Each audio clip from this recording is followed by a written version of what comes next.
बातें साझा की और ख़ासकर उन सभी जो यहाँ पे प्रदर्शनी में आए लोग हैं, उन सभी ने एक बात जो कही कि एक बहुत बड़ा मंच है।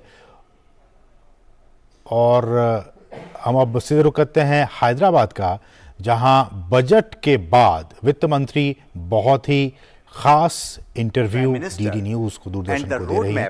आइए सीधे रुख करते हैं। Led by our finance minister for India's transformation from a developing nation to a developed one with a fully self-reliant and vibrant economy. It is the budget that empowers the aspirations of all sections of the society, the poor, the villages, middle class, women, youth, and the industry, be it infrastructure, health, education, agriculture, rural development, IT and digital sector. The budget gives big boost to all. The budget has been lauded by all, from common person to industry, as it has something for everyone. Madam, we are very happy to have you among us. For the post-budget conclave of Doordarshan for the second consecutive year, last year you came to Chennai and led the discussion in the presence of industry and media. In the words of Honorable Prime Minister, first budget of Amrit Kal lays a strong foundation for the aspirations and resolutions of a developed India. Our theme of the day is also the budget of Amrit Kal. All of us here are eager to listen to Madam Finance Minister. I once again welcome you and everyone else present here to the DD Dialogue. Thank you very much. Jai Hind.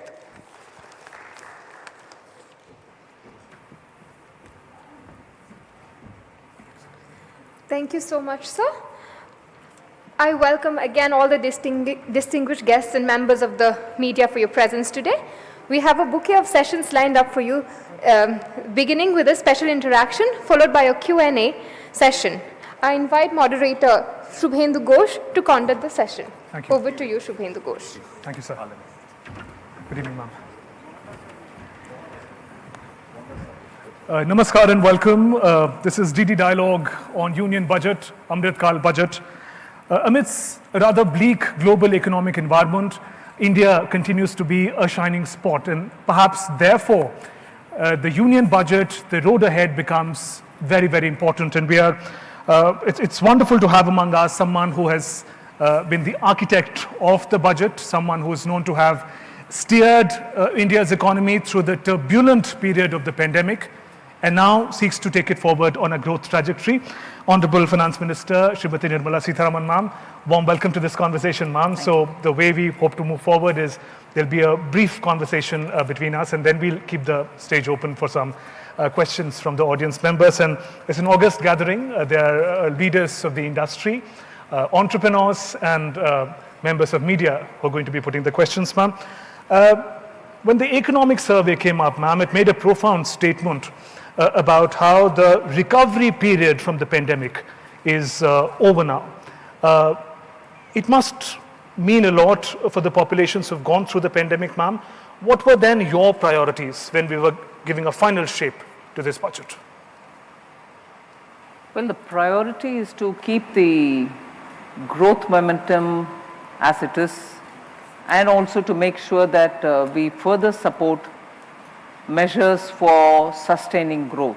So growth is the one focus. But within that, of course, even as we do that, to be inclusive, to make sure that those who desperately need help or those who need to be supported, we will support them. And be conscious of the fact that challenges which are extraneous to India, external challenges, will have to be kept in mind. We should be ready for any unpredictable events from outside of our border. Economic challenges which is even today prevalent in terms of the fuel and fertilizer and also food. Fertilizer is coming down a bit, but even then it is a factor which is beyond us. These were the primary concerns. Right, and when Prime Minister spoke on the budget, ma'am, the very first statement he made was how the budget is meant for the deprived sections. Now, as the pandemic and its impact gets over, what does the road ahead then look for this deprived, weaker sections? What does the budget offer to give them wings to go forward? Well, to start with, it gives the free food for 1 more year. And that is to ensure that no fluctuation can affect basic cereal and some protein which has to reach them. The focus again for the common man and the weaker sections is to ensure that their businesses are supported, their education is supported, the opportunities which are available for them to skill themselves is also given enough provision.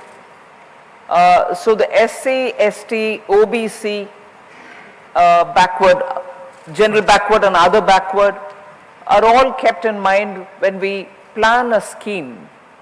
And this time particularly, one opportunity was fully seized in that you all are aware that for all the schemes, whether it is the Awas Yojana, whether it is the Swachh Bharat Abhiyan, whether it is the LED bulbs in streets, or for the Mudra, sure that those health indicators and also the fundamental infrastructure indicators are all reaching them.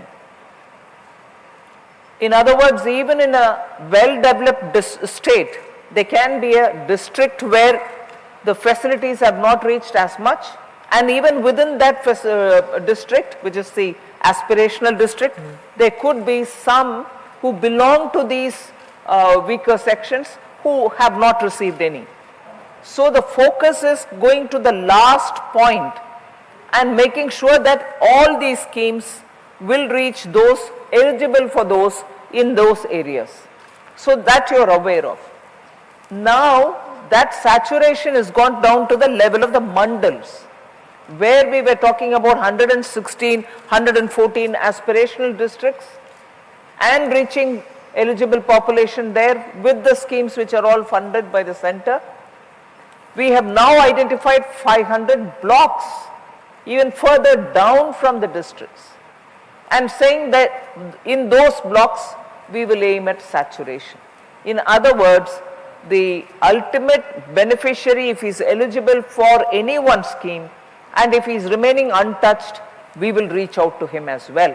So one, the scheme, all these schemes are aiming at the weaker sections, and particularly within them the SCs and STs and OBCs. Then we went with the focus of looking at aspirational districts that may remain untouched, uncomprehensively not developed. Then you looked at the blocks, then even their saturation. Even within this, one highlight of this budget, some of the primitive tribes, they may be in 1 or 2 districts.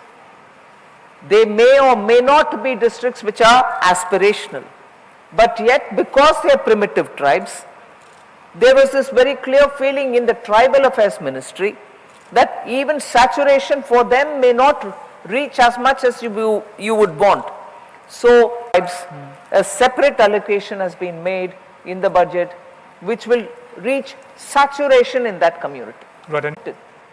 So that those schools which are prevalent and which will be set up in tribal districts will have the priority of 38,000 teachers being recruited and being sent to those schools. Over and above them, other than the teachers, other staff are also being recruited. Right. Ma'am, if we talk about the vision of growth-oriented budget, capex expenditure is at the heart of it. 3 years in a row now, this is now upwards of 10 lakh crore. Your assessment of the previous years, from the pandemic year especially, when the capex expenditure was at the highlight of the budget, the manner in which it has cascaded into growth and job creation, and therefore what expectations can we have from this unprecedented high capital expenditure plan in the budget? Since 2020-21, this emphasis on capital expenditure continues. It started then and it continues. And the incremental addition that we are making is not lesser than what it was before. 30%, 31%, 34%, that is also increasing. If I just can call the absolute numbers, it's some 3.5 lakh crores, 5.5 lakh crores, 7.5 lakh crores, 10 crores, 10 lakh crores. After the first one, every year we have also made a separate allocation for the states. So 1 lakh crore and now 1.3 lakh crores, which is being 1.30 lakh, 1.30 lakh crores, which is being given to the states as a 50-year interest-free loan which they can spend within that year. And we are not even saying for which project. Even a project which has been started by the state but which doesn't have the last mile funding, this money can be used and they can complete that project as well. So the state's participation has also been drawn in, and the rest of the amount goes to the various departments of the center. To pointedly answer that question, we have found that the appetite in the states has actually gone up, and their performance as well, in that the monies that have been given to them have also been near fully utilized. There are some of them who still have to give us utilization certificate, and after all there's one more month for 23 to end, financial year 23 to end. So there is a lot of interest in the states. Many, particularly the northeast states, have realized that they could complete many of the long pending capital projects. This has given a lot more priority for the states to see how best, other than the money which is coming from the state for projects which are anyway happening for the 10 lakh crore, or in the last year for 7.5. Policy maker, what were your key learnings, ma'am? In the sense, we look at nursing homes getting focus alongside the medical colleges in the budget, but broadly, what learnings from the pandemic do you take forward in the budget? Even that very year, we set up at every district level an institute of testing for virology related. So that was the immediate thing. At a time when the pandemic struck us, we had only 2 centers in this country which could test samples of any viral infection which was going around. Even within that year, we increased that to about 200 of them. Now, that year also we made an announcement that we will be setting up centers for virology all over the state. Now, hospital capacities have also increased. Even without the pandemic, we have been bringing in AIIMS in every state. So, very good referral hospital of the kind of All India Institute of Medical Sciences has been set up. You rightly referred to places where 157 medical colleges were established between 2014 and now. We are giving additional new, but attached to that hospital which has been built, medical nursing colleges. So 157 medical colleges which have been established between 2014 and now will also host a new set of nursing colleges, so that there is a synergy. We need to build capacities, and within India the number of medical seats have also gone up, so that we have more and more doctors getting trained and coming out.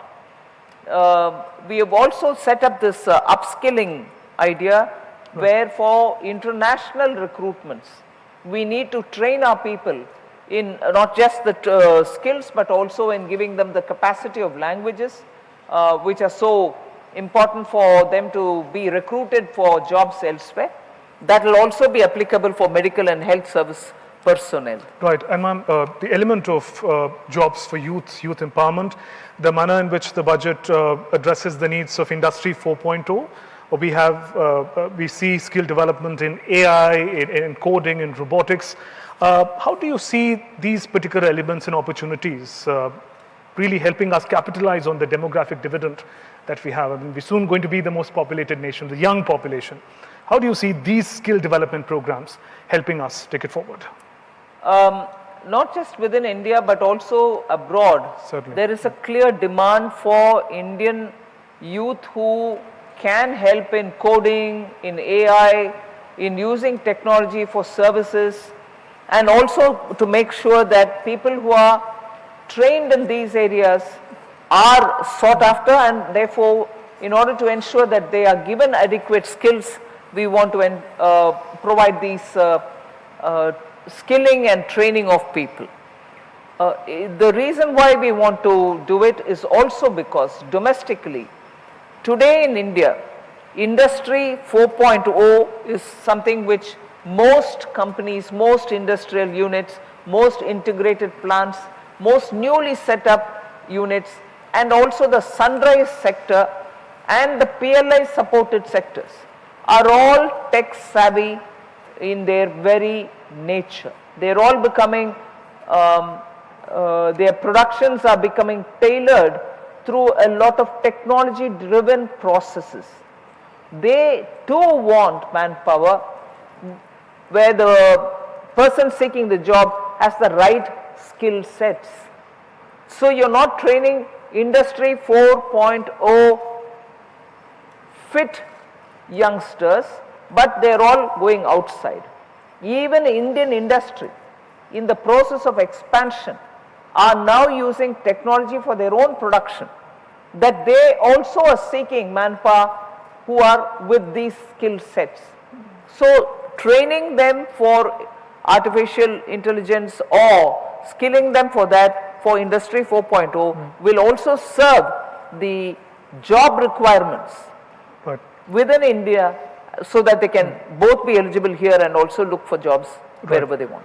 Ma'am, one of the areas in the budget which is of particular interest to many of us, of personal direct income tax, the questions about new regime versus old regime. I remember when you were delivering this speech, there was a bit of a suspense when you mentioned about the tax rebate limit up to 7 lakhs, and you mentioned it's only for the new regime. Now, many who still are part of the old regime would argue that it did inculcate a sense of saving, and if you save, you would get exemption. So it was the cycle of saving and exemption, one would argue. And it's difficult to then look at the benefits of the new regime per se for those of us who are already for many years engaged in the old regime. How do you present the argument for the new regime in such a context, ma'am, especially saving and exemption idea? I have a bit of a worry about the way in which we present the old scheme. Suddenly we seem to think, oh, that incentivized saving. Probably it did. But are we still in that kind of a, as they say, ma-bap Raj, a patronizing government behind us who will tell me what I should. I'm sorry to have to bring in a comparison which is not probably very appropriate. Today people tell us, oh, you don't tell us what we have to eat. Oh, you don't tell us what we have to do. Oh, you don't tell us what kind of value systems we'll have to impart to our children. So I've taken that a bit clearly in my head. So I don't need to say where you'll have to put your money for saving or investment. Isn't that also by logic a stretch that you can give reasonably? A person who earns his money is the best person to decide as to where he wants to put his money in. He's taking care of his family, he's running his family, he's protecting his family with insurance, with health cover. Why would we want to underestimate his capability to know where he has to actually put his money for saving? So, do I do that? Do I do things in the new regime also to give him that capacity? Yes, I do.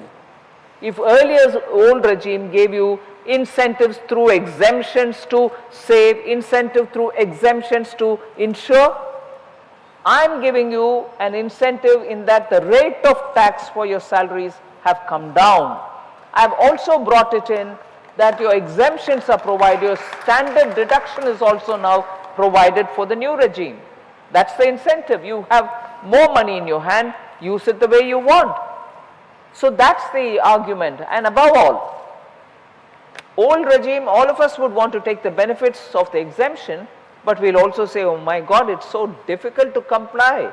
You want in this day and age, digitized, I sit at home and file my own assessment forms. Yes. You have to make it simple.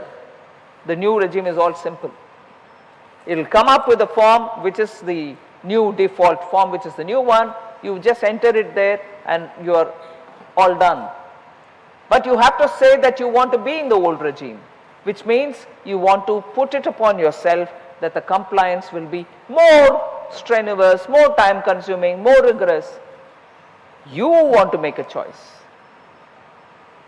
Right. Ma'am, if we shift the conversation to the agriculture sector, we see the budget bringing in the advantages, the strengths of digital India into agriculture.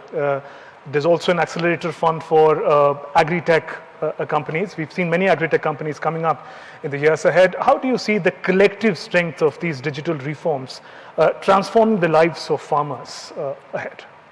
I expect, together with what is happening in the computerization of the cooperatives, the PACs are all getting computerized. There is a national e-marketing system which is already into play. We've also come up with a system through which startups can do things for value addition, and that is also going to bring in, through technology and through the startups, an advantage to the farmers so that they can choose the market, they can choose how to store it and choose the day when he wants to sell his product rather than rush with his freshly harvested crop and not gain in terms of price that he can otherwise fetch. So by bringing in the startup, by bringing in technology for marketing and storing, by making sure the agri cooperatives are going to be multi-purpose, not only just multi-state but multi-purpose, wherein they will be also spending money to establish storage silo, which is not tailor-made. It's not one size fits all. Each state, in fact within the state as well, the cooperatives can all decide as to what kind of storage they want for the crop which is grown in that area, and so on. So when you're doing this, and also this emphasis on millets. Yes, I was just going to come to that. Sri Anna. And because of that, you are able to now bring in those who grow in semi-arid areas. We are in Telangana. Telangana, known for growing ragi, millets, jowar. Similar North Karnataka, which was once under the earlier, Nizam's territory, where all of them were dry areas. Amravati, the southern Maharashtra, northern Karnataka, Telangana, all of them are known for growing Sri Anna. So we can now give them better price and also better value addition. The number of startups who have come into this area is amazing, and I think they will transform it. So the question of how do you think this is going to transform for the farmers? It is going to be transforming different aspects of farming. So I can't give you one answer of saying this will do this one. For the drones have made a big difference. Today for spraying the urea or the fertilizer, any other fertilizer, or even any organic pesticide which a farmer would want to use, drones are doing efficient spraying of the whatever material far more effectively in shorter time.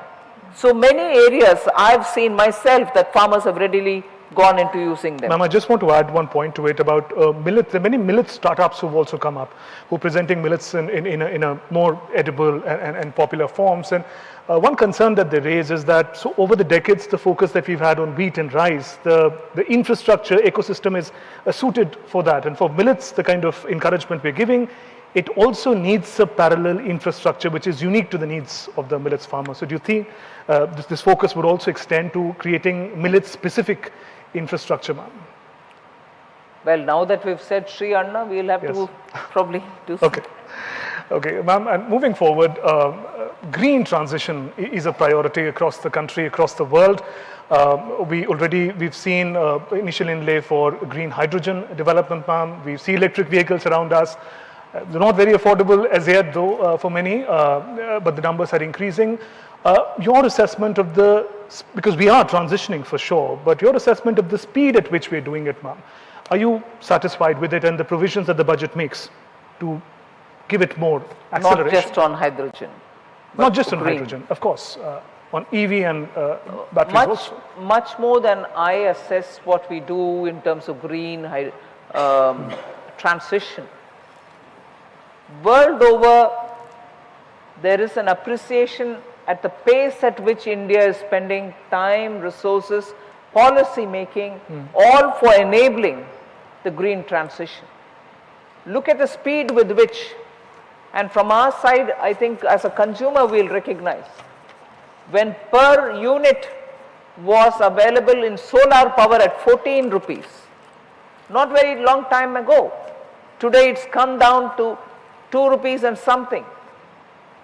That transition couldn't have happened unless enough ecosystem was developed, enough generation was happening, equipments were available, manufacturing for setting up solar or wind energy units. These were all facilitated in the last few years, and thereby the price of solar energy has come down. And similarly, today in this budget as well, for evacuating power, solar power, which is being generated in Ladakh, we've allotted money so that that can come to, say, Haryana or UP, whichever is the nearest plains area, that from there we can bring it down too. So government is moving very fast in setting up infrastructure which is required once the generation happens of solar or wind or nuclear, or now with the hydrogen and green ammonia. The way in which that industry is, much before it is ready to give us the supply, we are ready to receive it with the necessary infrastructure. That's the pace at which Government of India, because we need to fulfill our commitments. And also all of us are seeing the impact of climate change. Heavy landslips, unusual rains, cloud bursts, or drought in some areas. Areas which never received cyclone are all receiving it. So unless we are also readying ourselves both for receiving renewable energy, making it affordable, we really can't. I mean, I'll admit that the price of natural gas, which we thought will help quick transitioning or moving over to the fossil fuel, from the fossil fuel to renewable, suddenly when natural gas became so expensive and there were disruptions in the supply, all over the world countries have moved back to coal. India will have to take care of its population, therefore whatever we have to do in terms of coal, we will do. But at the pace at which we are moving, we are one of those few countries which are rapidly moving and transitioning into green energy. Right, ma'am. And one final question before we have the questions from the audience members.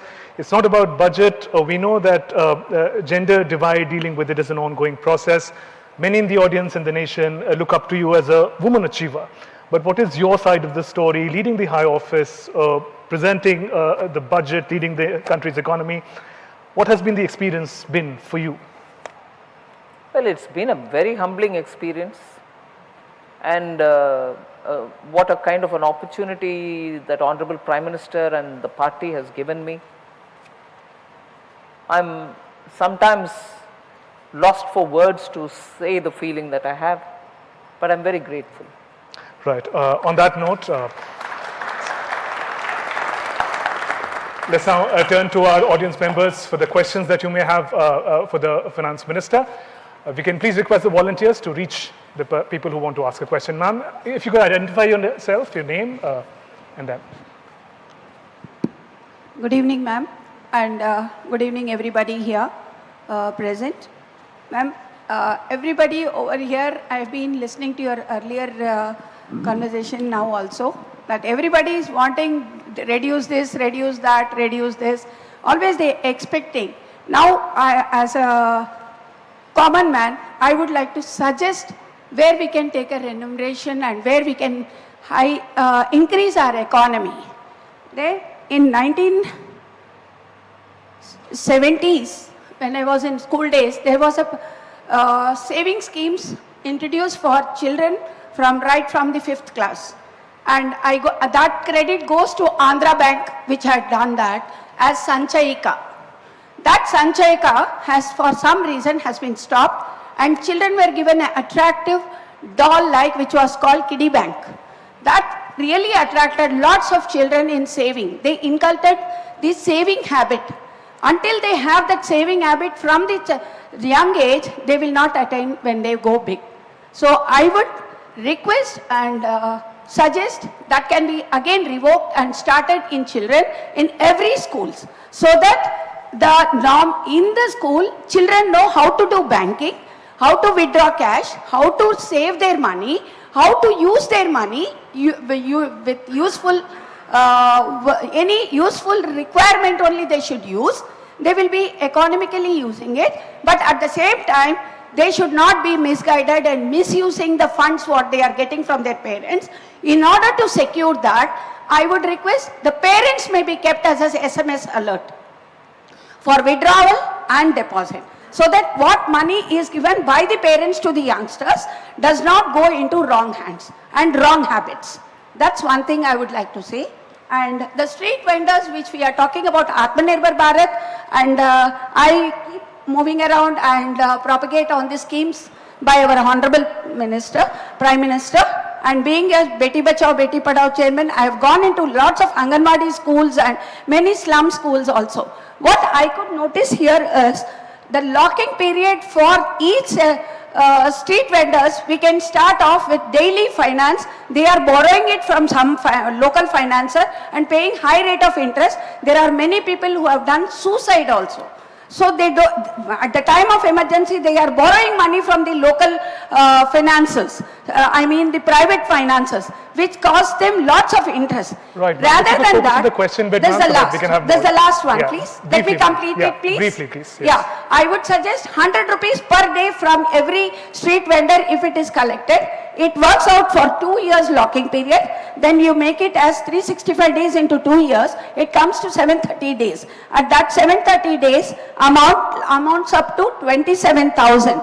And if government can, 73,000, sorry. It works out to 73,000, which central government can also give a subsidy of 27,000, which makes it to 1 lakh per head. So a small vendor getting a 1 lakh of his own savings with an interest of 36 rupees 98 paisa per day will really add to his value for doing more of survey, more of business, and stand on his own to support his family. Okay, ma'am. Then let's hear in from ma'am about her perspective. The first one, of course, was about the savings culture. Yes. I've heard her. These are suggestions. Yes. She can further send the paper to me. I can. Absolutely, you can share the. But do you have any thoughts about inculcating the savings culture, ma'am? Earlier, you did mention that. Thank you so much. What they want to do. Thank you, ma'am.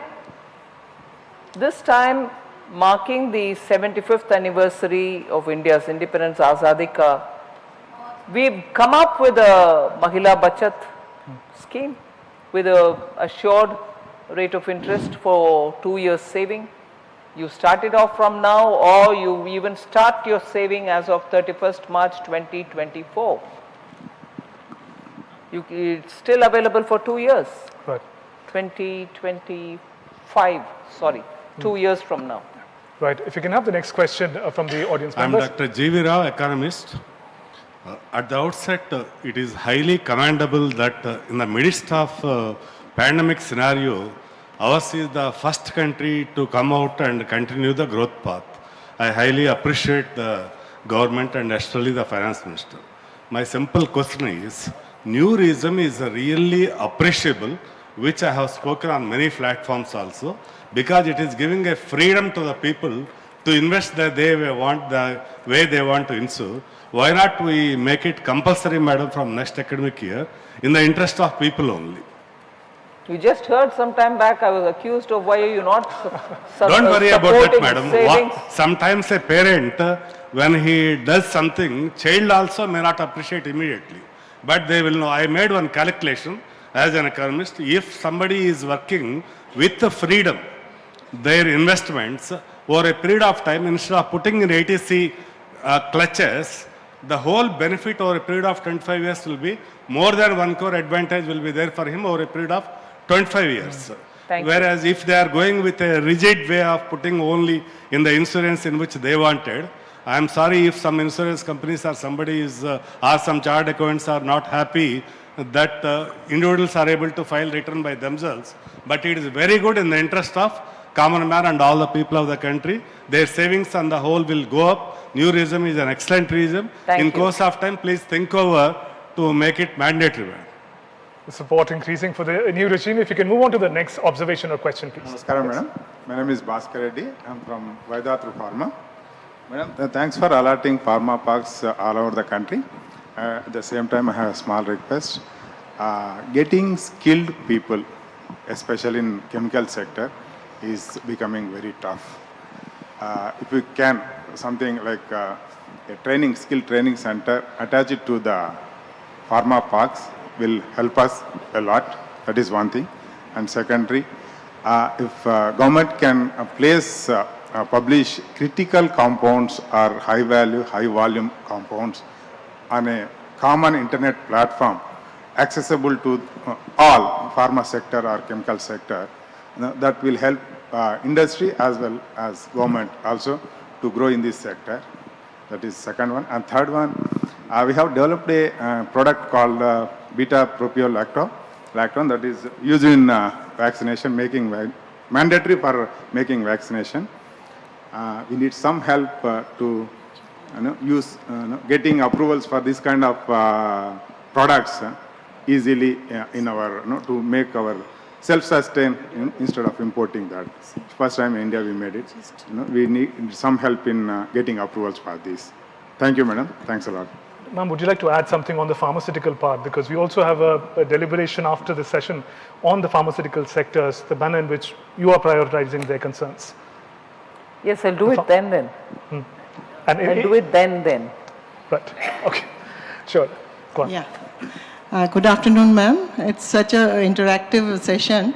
And I'm Madhu Tyagi, National President and Director from COVI, Confederation of Women Entrepreneur. So my specific question is regarding to the women entrepreneur in the rural area, where the government has brought many schemes for their development, but what happens, it doesn't reach them.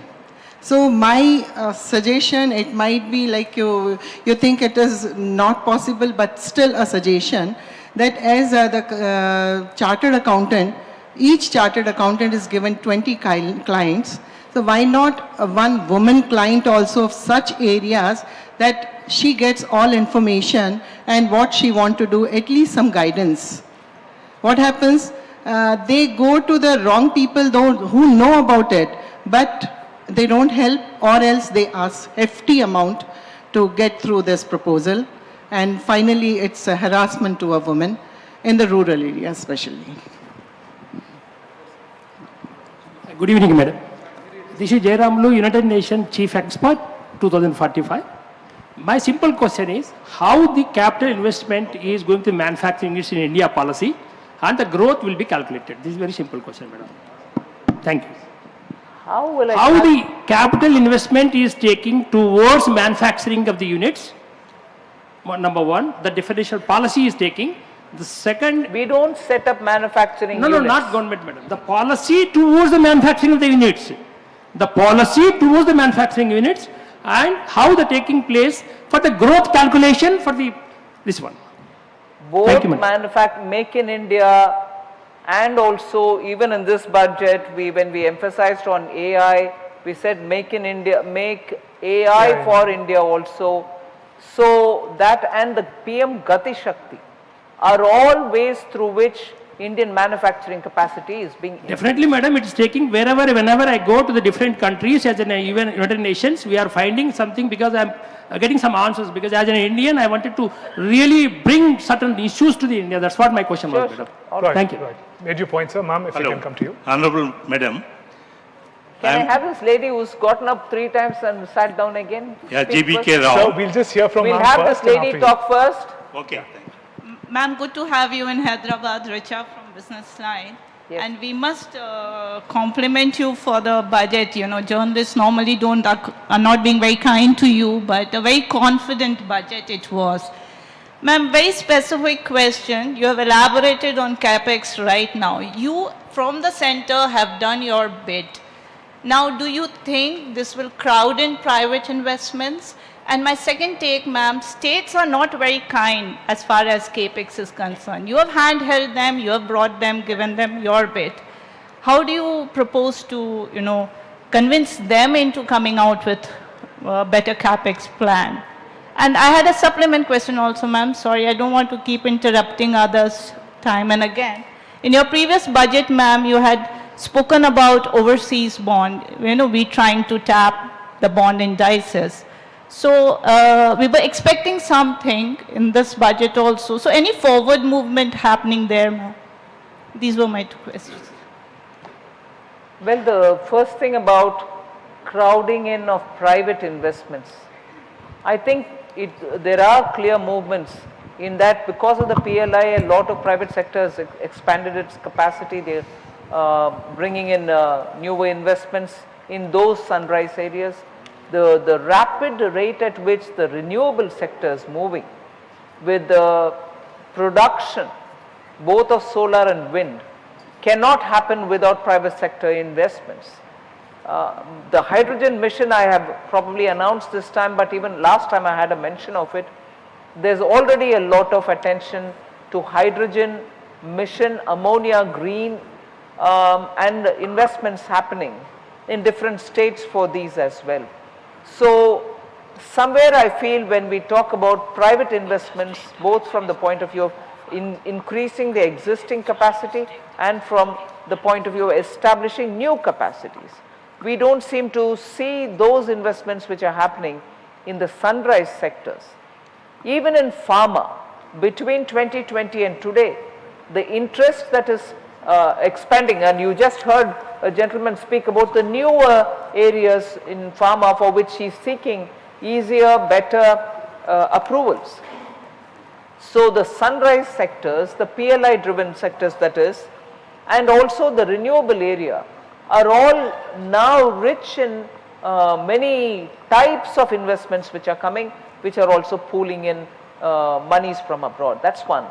So it's not as if the private sector is not coming in and the public sector capex is going up. And the second that you asked me about the states, I think in one of the answers I mentioned clearly, states are showing actually a lot of interest. Some of the states are even now asking for more than what was allotted to them as per the formula which is given by the Finance Commission for tax devolution. The same formula has been used for disbursing this as well. And interestingly, last year when I had given 1 lakh crore, we had said 80% would go unconditional and the rest 20 will go with some condition of reforms attached to it. I was surprised at states even picking up on those conditional ones, where they'll have to undertake a reform, achieve it, and then say, look, I've cleared that, so give me that money as well. Many states have come into that band as well. So states are actually moving. The first year may have been a bit doubtful in that some states did, many did not. Last year I saw many did and some others have done but not as much as they can. This year I expect all of them because everybody has understood the whole, the way in which it works. So states will take it up. Right. We'll turn to some questions from journalists now. We have members of media organizations from across the Sorry, country. what about? Oh. Well, if there's something I'll always say. Namaskar ji. I am G.B.K. Rao, Pragati Sudama. The biodiversity is the time of the hour, which pandemic we have seen. Instead of going allopathic medicines, we are spending so much money. Why not our traditional medicine, Ayurveda, which is very important, like Amrita Kal, that is Amrit Ahar, which is the millets, and also the instead of coffee, tea, kashayams, that herbal decoctions, instead of sugarcane sugar, that is going for the palm jaggery, and instead of refined oils, going for our Katigan, the cold press oils. In this direction, if you go, the health point of view, we are spending so much money. Why can't you go with the Amritakal budget as Amrit Ahar? I thought the Ayush ministry is doing that. But still there is a promotion is not to the extent this, the four things which I said about the millets and herbal and sugarcane, instead of sugarcane sugar, promoting that palm jaggery and instead of refined oils or but you made your point, sir. I think that point has been noted. If you can please good have evening, the journalists put their questions, Good evening, please. ma'am. I'm Santoshi Buddhiraju. I should first thank the Government of India. I am an SIFS beneficiary. So I'm a manufacturing startup that is into heavy manufacturing, trenchers we manufacture. I'm an IIT graduate. Actually, in my journey, I realized in last 3 to 5 years, the government support for startups has been incredible. But yes, when it comes to manufacturing, the manufacturing is very capital intensive, and access to funding for the startups which are trying to do something in manufacturing is actually becoming very difficult. Yes, when you speak about digital, IT, any startups in those lines, it's much easier. But when it comes to manufacturing startups, it's getting tougher. So we just wanted to check if the ministry can consider encouragement of public funding, which will help individuals to invest in startups at par with the equity markets. If you guys, like I'm a Startup India seed fund vetted startup, where I know you've given us the fund, we've done some magic with that, but yes, there's a lot more magic we can do as a startup. So in such cases, what can the ministry help us to do? Through the SIDBI fund of funds, you think that that's not addressing the issue? Ma'am, again, there's a... The SIDBI has a fund of funds through which they leverage the money given by the government and raise monies in the market, and through that they support startups. I'm not sure if you're familiar with it, or if you've used it, you still think that is not enough? Ma'am, when we say if it is used or not enough, we've actually not used any of that. But when it comes to heavy machinery or whatever, we want to reshape the global supply chains, which we are looking at, it requires huge intensive capitals.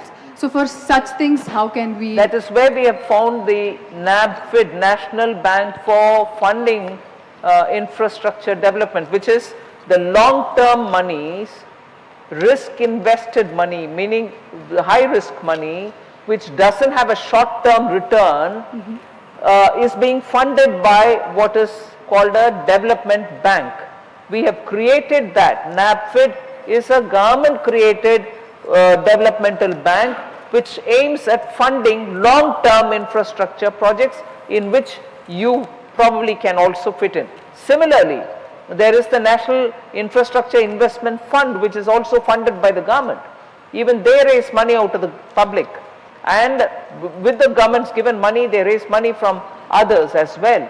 And they also look for projects where they think there is a future. You may want to apply to NIIF and ask them if your conditions suit them. Right, and if you can have the questions in brief now, our journalist friends, media fraternity, please reach out to the mic and put your questions. I am Rajiv from the Hindu. My question is twofold. One about the criticism that the center is stifling the voice of states by imposing restrictions on their borrowing limits and other things is one. That has been a frequent criticism these days. The second one is about the cesses and surcharges. You know, our government, at least Telangana government, is on record saying, you know, out of the 41% devolution made by the 15th Finance Commission, only 29.3 or 29.4% is coming to them, because the rest of 11% is going to the center's kitty in the form of cesses and surcharges. Can you elaborate on these two? Your first question was on states, restrictions on states' borrowing capacities. There is an article in the Constitution, Article 293, which very clearly says that the center will look at states' borrowing, and during the pandemic we had expanded it, and when during the pandemic we had also to borrow and give the states, we had made sure that we do a back-to-back borrowing and give to the states for the GST compensation as well. States by constitution, because you're talking, saying states are saying this. And states quote, and rightly so, I have no complaints, states quote the constitution, saying center state. The article in the constitution gives the center the right to make sure that the borrowings are kept within a certain limit, and that limit is equally applied to all states. No one state can get more and the other one can get less. None of that happens. So the overall borrowing in this country will have to be in somebody's hands. And that is provisioned in the Constitution. And that's exactly what we're doing. And to say that we are restricting them from borrowing, no. You want to have over and above what has been given as borrowing limit for your state, 3% then increased to 4% during the pandemic. So when the borrowing requirements of a state becomes far more than what has been allowed, there are voices coming saying you can't restrict me from borrowing. So there is a very well established over the last 70 years practice of, per the Constitution, center looking at the borrowing limits of the states. It is not new. It has not come in 2014. It is not something which we have changed it to the disadvantage of the states. So that's my answer to your first question. The second, would you just remind me what was the second? 1 minute, on the 41%. It's all right for me to now read up as to how many this state has got, that state has got. In the Parliament, on the cesses and surcharges, even during this budget speech discussion, I have shown how much more than what has been collected under one head of the cess, more has been dispersed to the states even under that head. So if I collect only say 1.5 crores, there are instances, this is not the exact number, I am giving you an example. There are instances where beyond the 1.5 crores, 1.5 thousand crores that I have collected, I have given up to 2,000 crores. Drawing from the consolidated fund, because that scheme for which it's been collected, because it's let's say education or health cess, we give it. And similar is the case also with the compensation cess. So, you know, repeatedly when states come up with these charges, and repeatedly not any random place but in the Parliament, I have given answers, and I humbly request the media, you may ask me any number of times, I may answer any number of times, how is it that you don't refer what has been given as an answer? I assume you have not.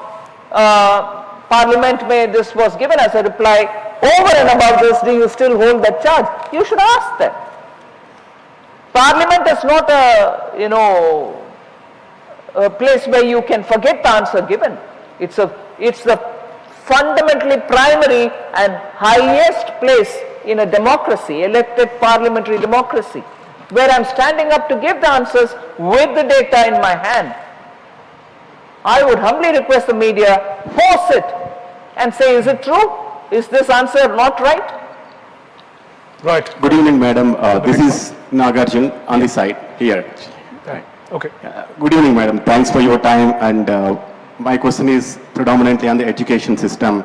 I work as a vice president in Tech Mahindra, delivering services to You were asking for the media, right? Oh, we're taking the questions from media first, sir. So if you can just take the questions from our media friends. No problem. Finish with the... No problem. Go ahead. So the members of the media, if you can just reach out to the mic and put your questions. Please identify yourself, sir.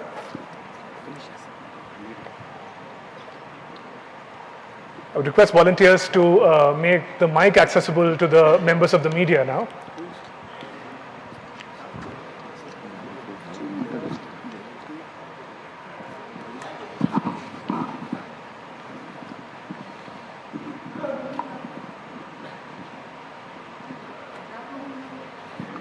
Ma'am, thank you very much. I'm Ajay from Doordarshan News.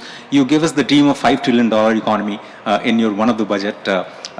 It is also translating to the state level, because many states are now eyeing for $1 trillion economy, be it Uttar Pradesh, the government of Maharashtra, government of Karnataka, government of, I think, Gujarat.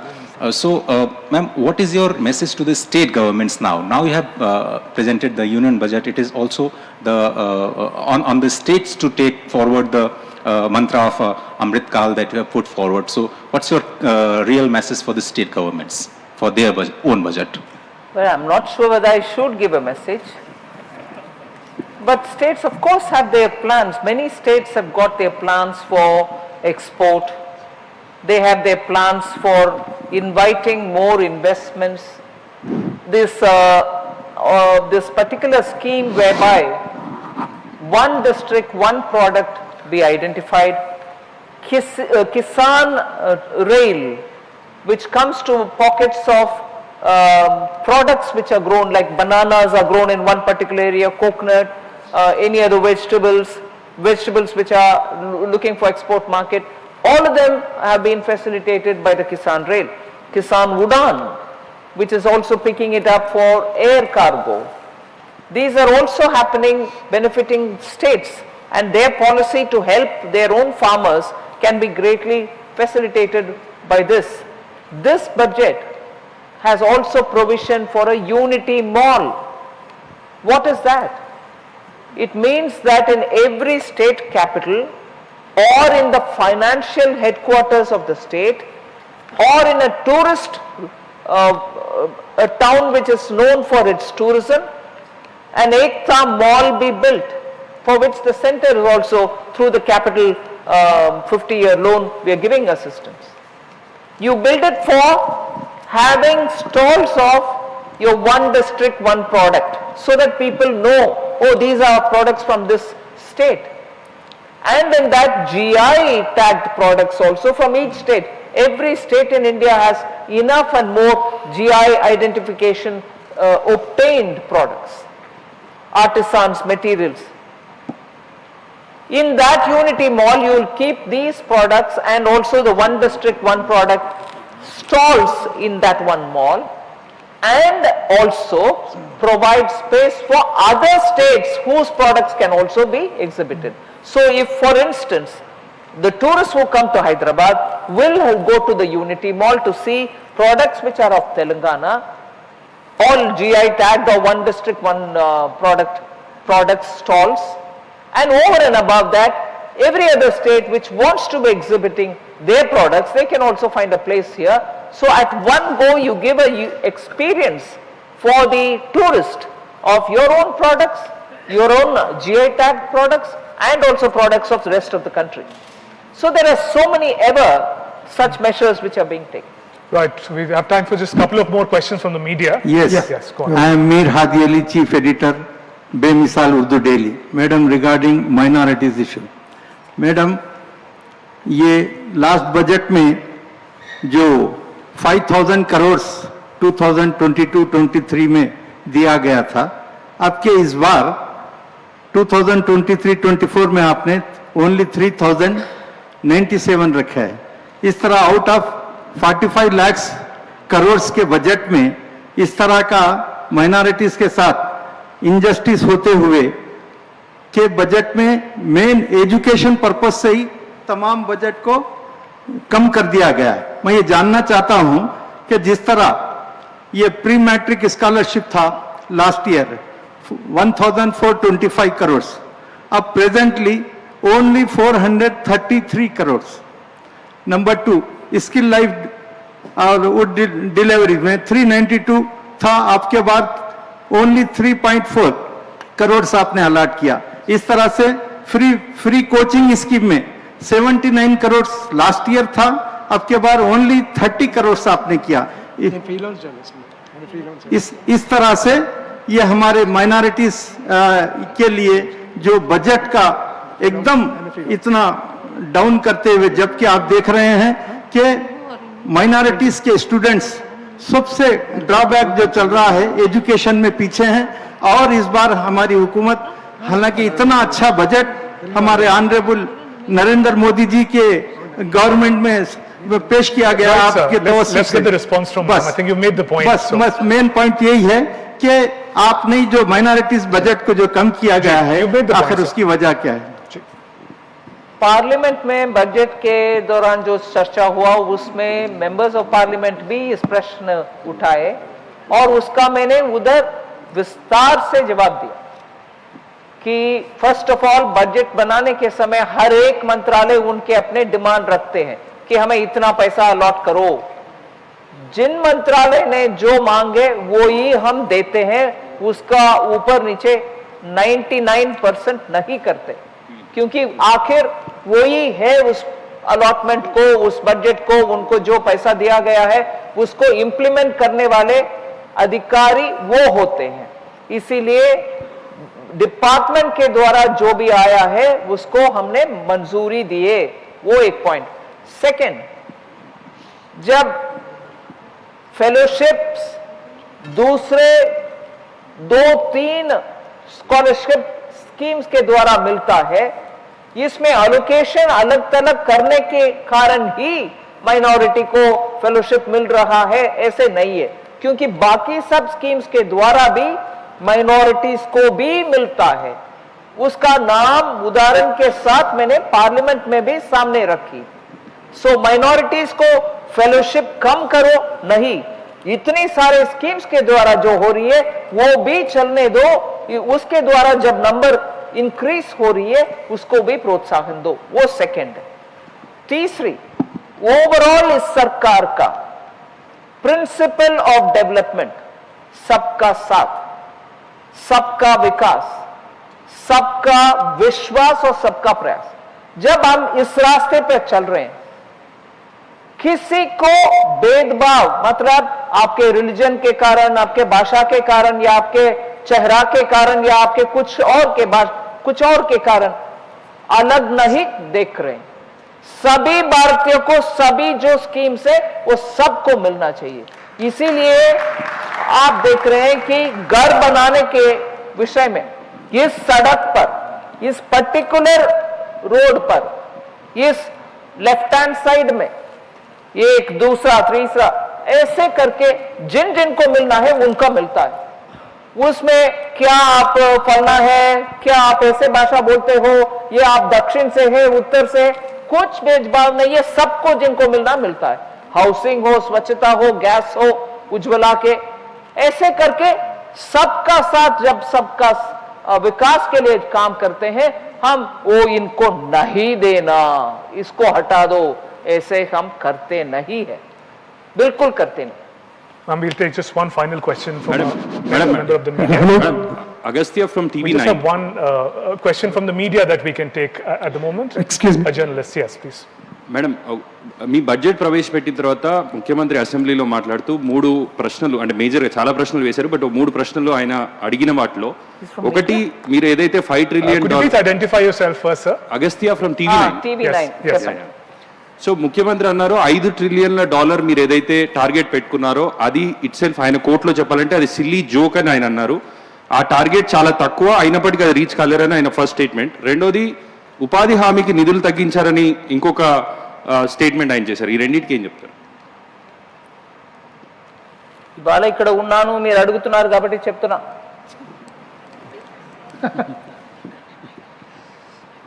ఈ ఉపాధి హామీ పథకం మీద కూడా నేను చాలా వివరంగా పార్లమెంట్లో జవాబిచ్చాను.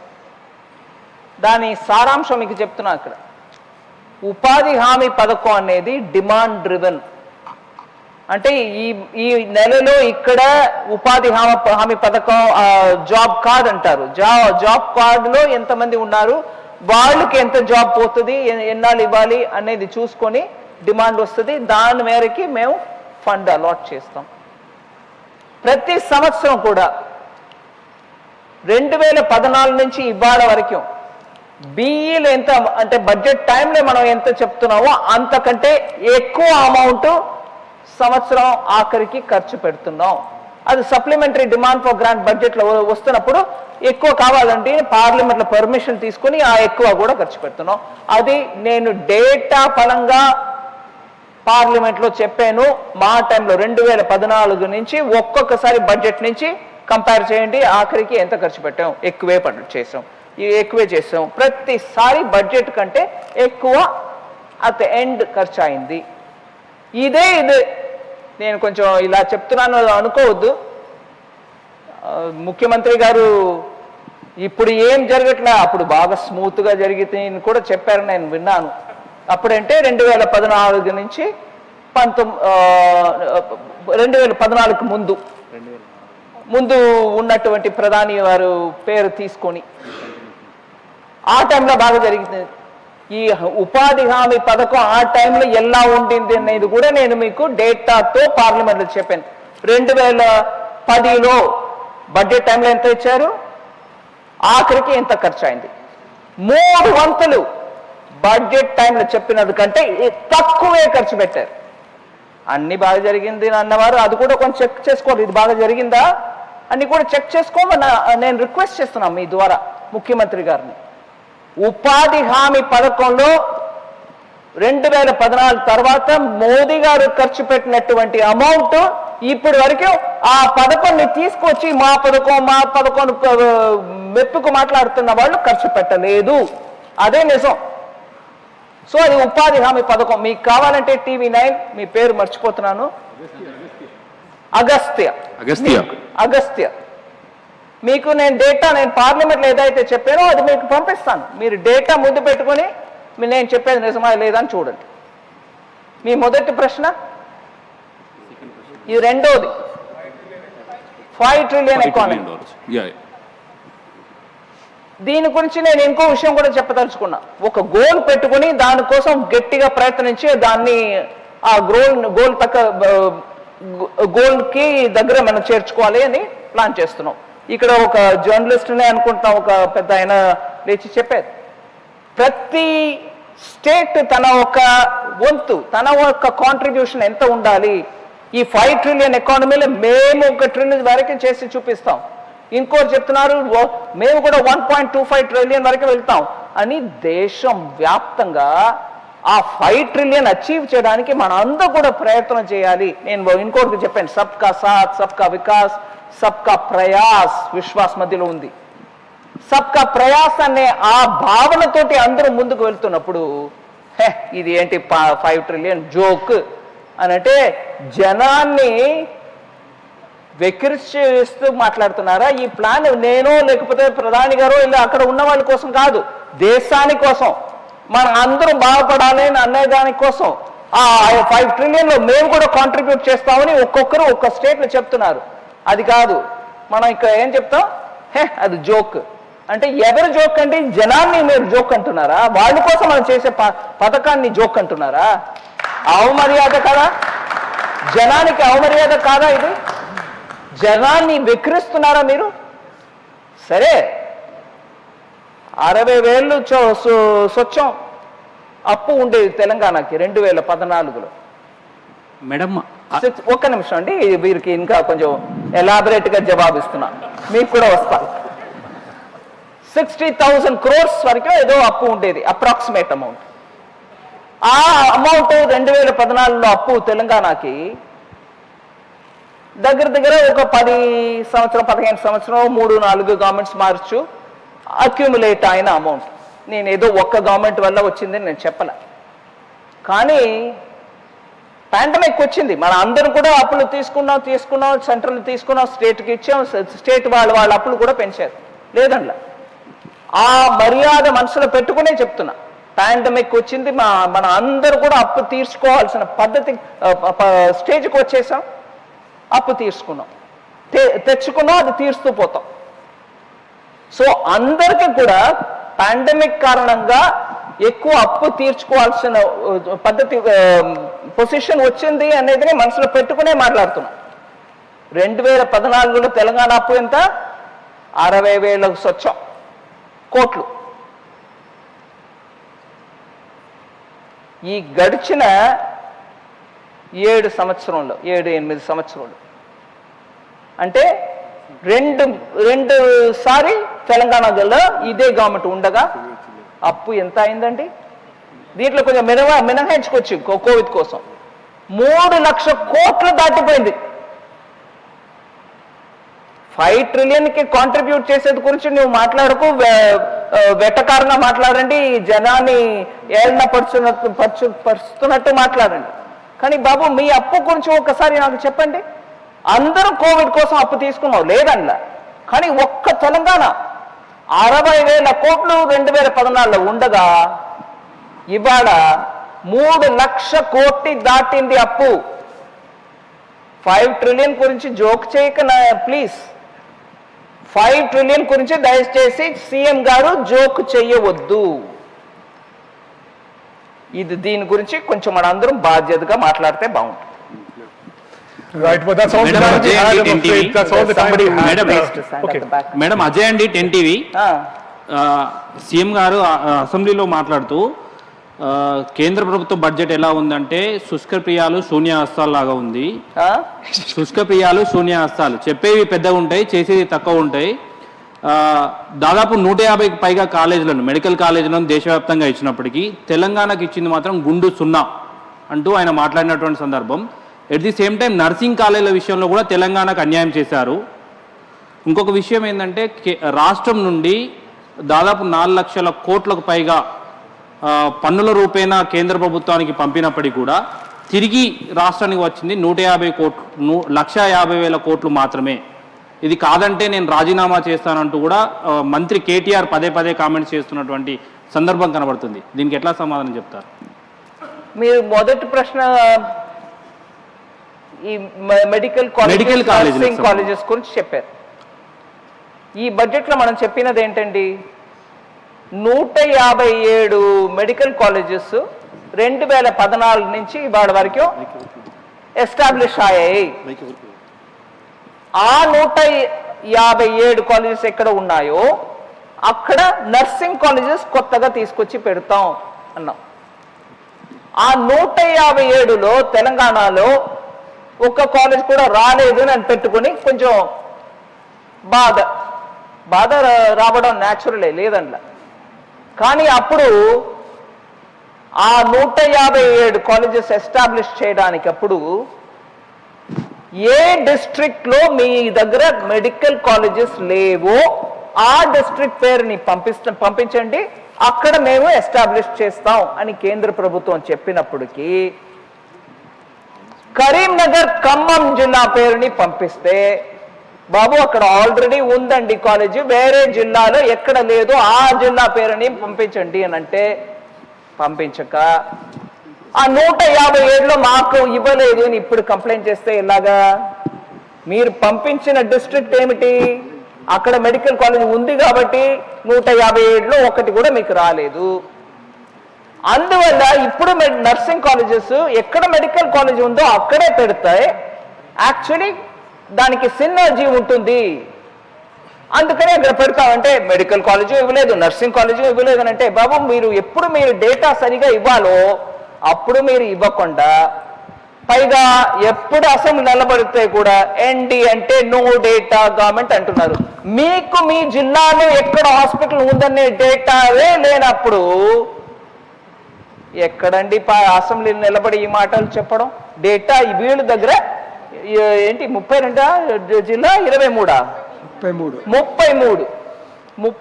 జిల్లాలో మీకు ఎక్కడ మెడికల్ కాలేజ్ ఉంది లేదు అని తెలియకుండా ఏదో పేరు పంపించేస్తున్నప్పుడు నో డేటా గవర్నమెంట్ అని అంటున్నారా? మీ దగ్గర మీ జిల్లాలో ఉన్న హాస్పిటల్ ఎక్కడ ఉందని తెలియదు, కరీంనగర్, ఖమ్మం పేరు పంపించి అక్కడ హాస్పిటల్ ఉంది అనగా కూడా. సో ఇది ఐఎమ్ సారీ, కొంచెం మన అందరం కూడా కొంచెం హోంవర్క్ చేసుకొని మాట్లాడితే, ఫ్యాక్ట్ తోటి మాట్లాడితే బాగుంటుంది. ఇట్లాగే ఇది విషయం, తెలంగాణ నుంచి ఇంత డబ్బు వెళ్తుంది అంతే వస్తుంది, ఏదో లక్ష్యం ఏదో చెప్తున్నారు కదండి. ఒక్క నిమిషం, if you tolerate me I will give you some data.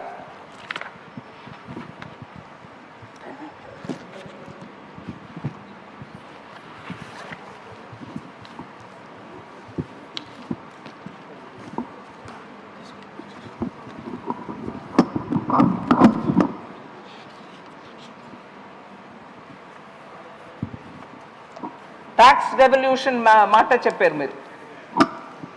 2014 నుంచి 23 వరకు 1,30,000 కోట్లు వచ్చాయి ట్యాక్స్ రెవల్యూషన్. దీంట్లో పర్టికులర్లీ లాస్ట్ 3 years పర్టికులర్గా చెప్తున్నా, 21-22లో 17,165 crores, 22-23లో 19,668 crores, 23-24లో 21,470 crores. ఇవి వచ్చాయండి ట్యాక్స్ రెవల్యూషన్లో. తర్వాత మళ్ళీ వస్తా, grants in aid government of India నుంచి తెలంగాణ గవర్నమెంట్కి రావడం, అది 1,39,000 కోట్లు వచ్చాయి between 2014 and 2023. Grants in net number repeat చెప్తున్నా 139,000, 1,39,000 crores వచ్చాయి. తర్వాత రైల్వే ఇన్ఫ్రాస్ట్రక్చర్ అండ్ సేఫ్టీ ప్రాజెక్ట్స్కి మాత్రం ఈ బడ్జెట్ ద్వారా 23-24లో 4,418 crores కేటాయించి ఈ బడ్జెట్లో ఉన్నాయి. Last year 22-23 ending, last year అంటే 23 మార్చ్ 31 ఇప్పుడు ఎండ్ అవుతుంది. దాంట్లో 3,048 crores 3,048 crores వచ్చాయి తెలంగాణకి. ఇది కాకుండా ఈ బడ్జెట్లో చెప్పిన 2-3 అంశాలు నంబర్ తోటి చెప్పలే, నేను ఐటమ్స్ చెప్తున్నా. Indian institute of millet research హైదరాబాద్కే సెంటర్ ఆఫ్ ఎక్సలెన్స్ ఇచ్చి దాన్ని కూడా డెవలప్ చేయడానికి అనౌన్స్మెంట్ అయింది, ఇంటర్నేషనల్ లెవెల్లో చేయడానికి. అలాగే Bharat shared repository of inscriptions, అది కిషన్ రెడ్డి గారు మంత్రి గారు ఆర్కియలాజికల్ సర్వే హైదరాబాద్లో ఉన్నది తోటి చేయబోతున్నాం అని బడ్జెట్లోనూ అనౌన్స్ చేయించుకున్నారు.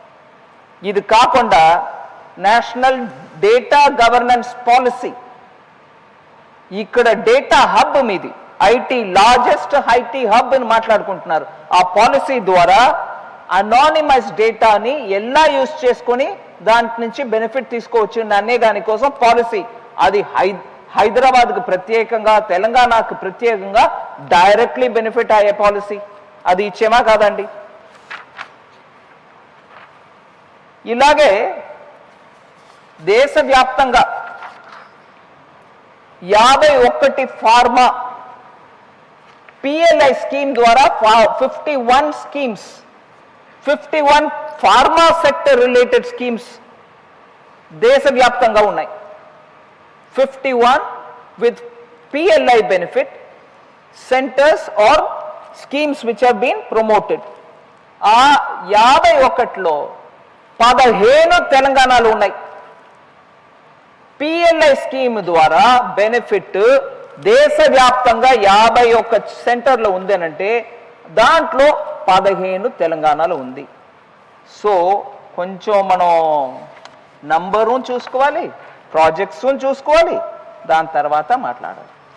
Right, on that note, ma'am, thank you very much for joining us in DD Dialogue. That's also the conclusion of this Q&A session. Let's put our hands together for the spirit of conversation, taking forward the conversations on the budget. Thank you very much, ma'am, for joining us for this conversation. That was really an enriching session, ma'am. I thank you, ma'am, and the moderators as well. It was an immense pleasure to have you amongst us for this DD Dialogue Amritkal budget. And now inviting the Principal Director General Doordarshan to please present your memento.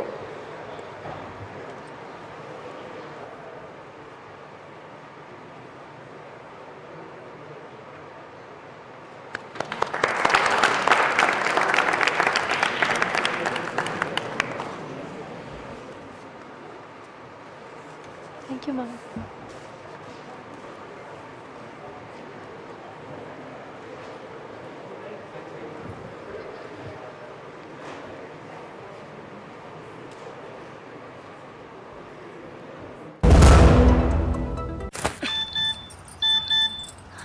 हो गया इंतजाम।